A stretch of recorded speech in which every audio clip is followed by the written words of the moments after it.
3 points for Chelsea from the spot once again as Chelsea register a 1-0 victory against Fulham to make it now 4 wins on the bounce at home in the Premier League for the first time since 2020. Ladies and gentlemen, boys and girls, it's Potter Clock! We got there in the end. We may have scraped it, towards the end, but we got there nonetheless. Ladies and gentlemen, please do smash the like button, subscribe, because you can see we're already another 100 subscribers and 900 now away from 8,000. So please do subscribe, hit the bell notification to be notified of any future content on the channel. And again, please do like the video. It really, really does help. Chelsea 1, Fulham 0. Cole Palmer, the scorer once again. Apart from that, it wasn't too good on the eyes. It really wasn't a very pleasant experience all around. Chelsea, first of all, I want to say Anthony Taylor. Anthony Taylor, for the most part, really did a lot better than he usually does. It's no secret at this point. If you're a Chelsea fan, you know exactly what I'm talking about. It's no secret that Anthony Taylor has stinker after stinker after stinker. But at the same time, the statistics were Anthony Taylor has been confirmed as the referee. Blah blah blah. The last 4 games with Taylor in charge all ended in draws, but strangely enough, the Blues are unbeaten in our last 12 with him in charge. I know the decisions, we could have won a lot more, but without the decisions that he got wrong. But we've won one now.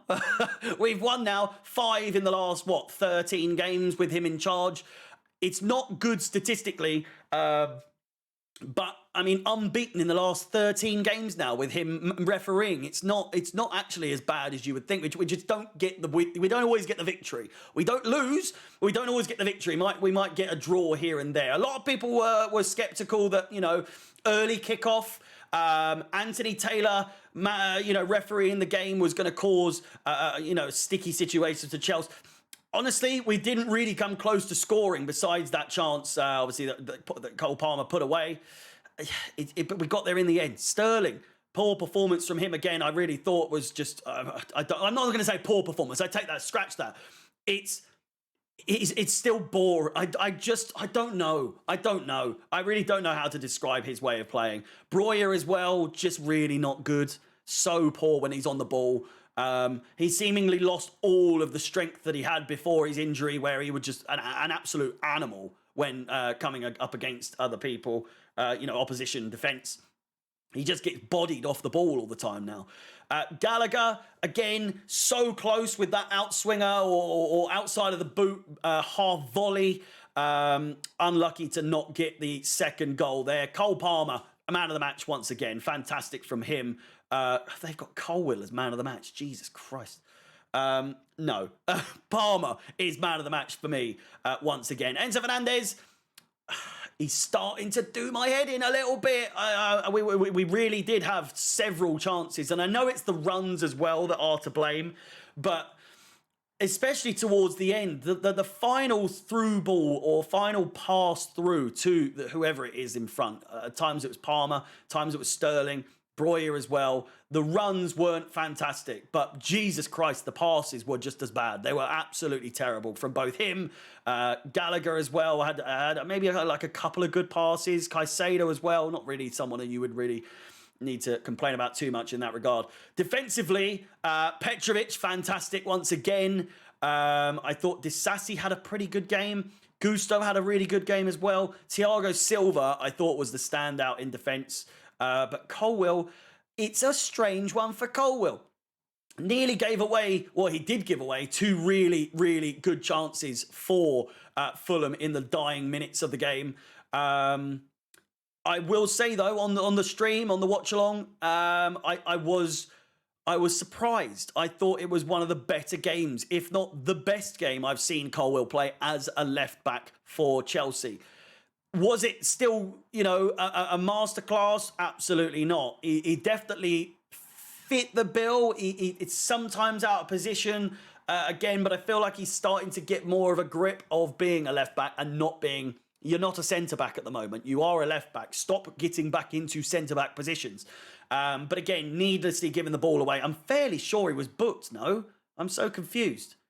But again, all the same, like it's just a really good performance in comparison to what we've seen from him as of late. Madueke, his inclusion certainly should have taken more of his chances. Again, the runs, again, the passing, just not very good.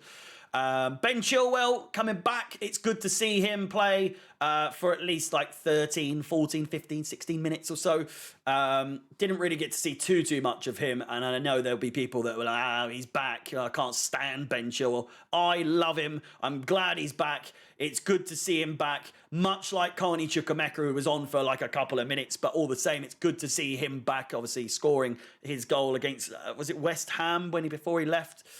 With his injury. Alfie Gilchrist as well. Fantastic to see him getting more and more game time. He made some very important clearances before the full-time whistle. 2 right before the full-time whistle as well.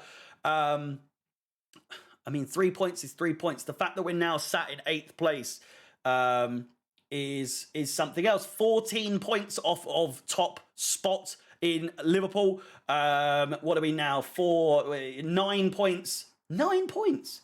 We're 9 points off of 4th place. I mean, that's still a long way off, but it's you know, we've had worse days, you know? We've had really poor games here, there, everywhere. But again, 4 games on the bounce at home in the Premier League. It's good. Pochettino, again, I'm not a fan of his substitutions. I think, again, they're too late. They're not very good. They're not very good substitutions. I'm just not a fan of his style of substitutions. But again, a win is a win. It was a must-win situation for him. I feel maybe not in terms of his job. I don't think he would have got sacked, but I think that there is a fine line right now where he's on a fine tightrope in order to save his job. I don't think he will get sacked this year, or this season rather. We've got Borough on the 23rd. We've got Aston Villa the next couple of days after that, and then Liverpool as well. It's going to be an interesting 3 games. It really is. And all 3 of them are must wins. Borough more so than ever. Aston Villa are shit hot at the moment. They're in 2nd place. They're not going to want to lose out on a potential cup run in the FA Cup and maybe even get it. They're already in the mix for European football. They're going to be looking for a bit of silverware to match as well. And then Liverpool is Liverpool, the top place. When we played them, obviously got a draw. We were lucky. Sorry, they were fortunate. I wasn't lucky, but they're fortunate to come away with a victory there. So it'll be interesting to see how we play against them. We seem to do good against big teams or like the top teams. So I'm confident coming into that game. Weirdly, I never thought I'd say that, but that is the case. The winter break now. Plenty of content on this channel. I've now moved or transitioned into doing 5 streams a day. 2 days of Ultimate Team or FIFA, and then Fridays like a mix of games. But then we've started playing Football Manager. So if that's something that you're into, then please do subscribe, hit the bell notification so you don't miss out on that. With that said, again, like I say, plenty of content. We've got this week at Chelsea, 2 times in the next week, where I'll just delve into the news and all that sort of stuff. So stay tuned. We are away for a week because of the winter break, but we are not going anywhere on this channel. So stay tuned, like I say. All the best. My name is Harry. Up the Chelsea.